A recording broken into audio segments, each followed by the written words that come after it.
Assalamualaikum warahmatullahi wabarakatuh. Shalom, Om Swastiastu, Namo Buddhaya, Salam Kebajikan, Rahayu. Kasugungan saha kasarasan mugi tansah keparingan dumateng kula lan panjenengan sedaya. Bapak Slamet Nugroho SPD ingkang kinurmatan, saha kanca-kanca ingkang kula tresnani. Puja puji syukur mugi tansah kula lan panjenengan sedaya aturaken dumateng ngarsanipun Gusti ingkang Maha Asih, ingkang sampun paring kasarasan saha kawilujengan dumateng kula lan panjenengan sedaya. Saéngga kula lan panjenengan sedaya saged pepanggihan malih wonten ing wekdal menika. Derek nepangaken nami kula Fabiola Anindita Indrayanto, presensi sedasa saking kelas 12 MIPA kalih.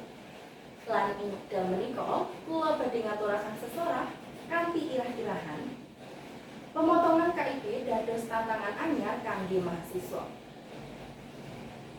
Para rawuh ingkang minulya, pemerintah Indonesia enggal-enggal ngumumaken rencana kangge motong anggaran KIP amargi wonten penambahan anggaran ing program mangan gratis saking pemerintah ingkang nimbulaken kahanan ingkang darurat kangge sistem pendidikan ing Indonesia.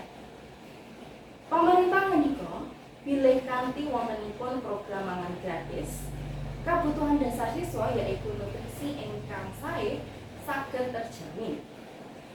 Nanging ing kenyataanipun, program mangan gratis menika nimbulaken kathah kahanan ingkang kirang sae. Miturut Satrio Sumantri Bojonegoro, Menteri Pendidikan Tinggi Sains lan Teknologi, anggaran awal KIP sampun ditepaken yaitu 11,698 triliun. Nanging jumlah iku saged dipotong ngantos 1,319 triliun utawi 9% amargi wonten penambahan anggaran ing program mangan gratis saking pemerintah.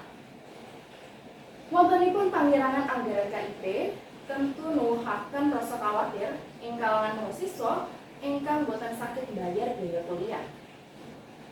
Kita sami mangertos menawi KIP kuliah sampun maringi kathah sangat manfaat kangge keluarga ing Indonesia.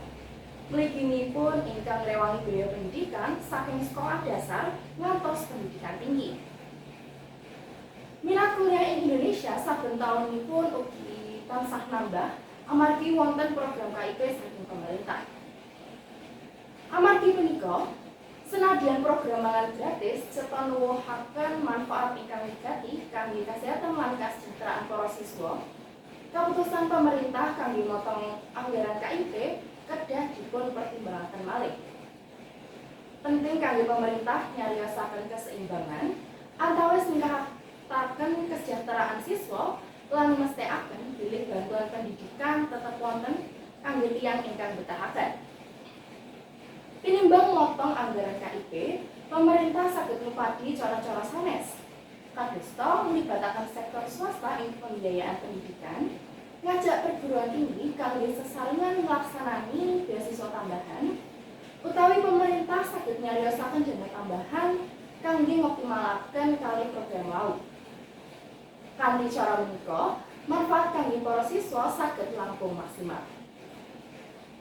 Ing wasana cekap mekaten ingkang saged kula aturaken, menawi wonten lepat nalika kula matur, kula nyuwun pangapunten.